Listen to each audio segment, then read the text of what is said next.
Hi hello నమస్తే నేను మీ Eshwari welcome to Eshu cooking and blogs. ఈరోజు మన రెసిపీ తొలి ఏకాదశి స్పెషల్ అండి. ఒక 2-3 రోజుల్లో తొలి ఏకాదశి ఉంది కదా అండి. ఆ ప్రసాదం రెసిపీస్ 2 విధాలుగా మనం తయారు చేసుకుందాం ఈ వీడియోలో.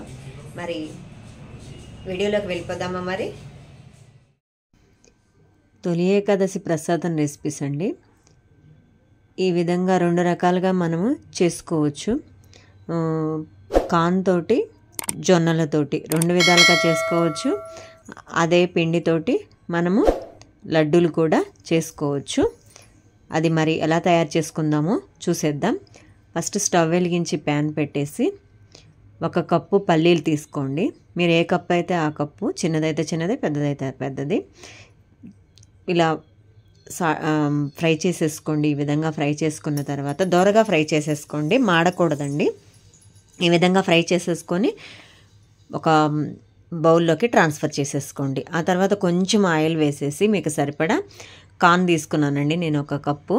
ఈ విధంగా కాన్ తీసుకొని ఒక్కసారి మొత్తం కలిపేసి ఆయిల్లో కలిపేసి మనము ఈ విధంగా మూత పెట్టేసి మీడియం పెట్టేసుకోండి. మరీ హై పెట్టొద్దు. హై పెడితే అవి మాడిపోతాయండి. హై పెట్టకుండా మీడియం ఫ్లేమ్ పెట్టేసుకొని ఈ విధంగా ఒక్కసారి కలిపేసి మనము మూత పెట్టుకొని వేయించుకుందామండి. ఈ విధంగా అదిగో స్టార్ట్ అయినాయి కదా, మనము ఈ స్టేజ్లో మనము మూత పెట్టేసి అవన్నీ వేయించుకుందాం. మూత పెట్టేసి ఇదిగో ఈ విధంగా వేగుతాయండి మొత్తం కాను. మీరు మంచి కాన్ తీసుకుంటే ఖచ్చితంగా వేగుతాయండి. ఈ విధంగా వేగుతాయి మొత్తం. మనం తీసుకొని ఇవి మొత్తం ఒక బౌల్లోకి ట్రాన్స్ఫర్ చేసేసుకుందాం ఈ వేగినవి మొత్తం. అదేవిధంగా కొంచెం ఆయిల్ వేసేసి ఈసారి జొన్నలండి. నేను ఇవి ఆల్రెడీ కొంచెం వాటర్లో వేసేసి ఒక 5 to 10 minutes జస్ట్ మిక్స్ చేసేసి పైకి తీసినవండి. ఈ విధంగా వేయించుకొని కొన్ని వేగుతాయండి, వేగకపోతే పర్వాలేదు. దానిలోకి కొంచెం అవి కలుపుకోండి, కాన్ కలుపుకోండి. వేగకపోతే, వేగితే ఓకే, నో ప్రాబ్లం. ఆ పేలాలు కూడా మిక్సీలో ట్రాన్స్ఫర్ చేసేసుకొని ఈ విధంగా ముందు ఈ పేలాలు మిక్సీ పట్టేసుకుందాం. కొంచెం ఒక 4 to 5 ఇలాచి కూడా యాడ్ చేసేసి కొంచెం బెల్లం కూడా యాడ్ చేసేసి మిక్సీ పట్టేసుకొని బౌల్లోకి ట్రాన్స్ఫర్ చేసేసుకుందాం. ఫస్ట్ ఈ కాన్ పేలాలు మొత్తం ఇది పక్కన పెట్టేసుకొని ఇదే విధంగా ఇందాక మనం జొన్నలు కూడా తీసుకున్నాం కదా, అవి కూడా మిక్సీ జార్లోకి వేసేసి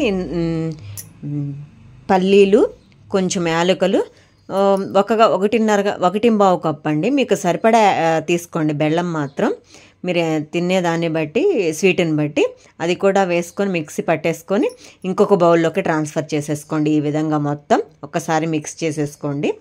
మొత్తం మిక్స్ చేసుకున్న తర్వాత మనము లడ్డూలు చుట్టుకుందాం అనుకున్నాం. మళ్ళీ కొంచెం ఎండు కొబ్బరి ముక్కలు కూడా మిక్సీ పట్టేసుకొని ఇందాక మనము రెడీ చేసుకున్నాం కదా, దానిలో ఇది కూడా ట్రాన్స్ఫర్ చేసేసుకుందాం. మనము లడ్డూలు చుట్టుకోవడానికి కొంచెం గీ యాడ్ చేసేసుకొని ఫస్ట్ ఒక 2-3 స్పూన్స్ గీ యాడ్ చేసేసుకొని లడ్డూలు చుట్టుకుందామండి. మీకు వస్తుందంటే కన్సిస్టెన్సీ ఓకే, లేకపోతే ఇంకొంచెం యాడ్ చేసేసుకోండి నెయ్యి. ఈ విధంగా నాకైతే కొంచెం వచ్చిందండి, బాగానే వచ్చింది. కొంచెం నెయ్యి యాడ్ చేసేసుకోండి. మీ దగ్గర నెయ్యి లేదు అనే పక్షంలో కొంచెం పాలు యాడ్ చేసేసుకోండి ఆ టైంలో. అదిగో లడ్డు వచ్చిందండి, బాగానే వచ్చింది. ఈ విధంగా ఈ టైంలో మనం ఏం చేద్దామంటే కొంచెం పాలు యాడ్ చేసేసి ఇందాక మనం కొబ్బరి పొడి ఉంది కదా, అది కూడా యాడ్ చేసేసి మొత్తం మిక్స్ చేసేసి లడ్డూలు చుట్టుకుందాం. కొంచెం పాలు, ఎక్కువ అవసరం లేదు, లైట్గా ఈ విధంగా కొంచెం వేసుకొని అప్పుడు లడ్డూలు చుట్టుకోండి. ఈ విధంగా బాగా వస్తాయండి ఈ విధంగా అయితే, ఎందుకంటే మనము పాలు వేసాం కాబట్టి. ఈ విధంగా మనము 2 రకాలుగా ప్రసాదం రెసిపీస్ ఇలా చేసుకొని లడ్డూలు కూడా చుట్టుకొని మనం దేవుడికి కనుక నైవేద్యం పెట్టామంటే మనకి ఖచ్చితంగా మంచి జరుగుతుందండి.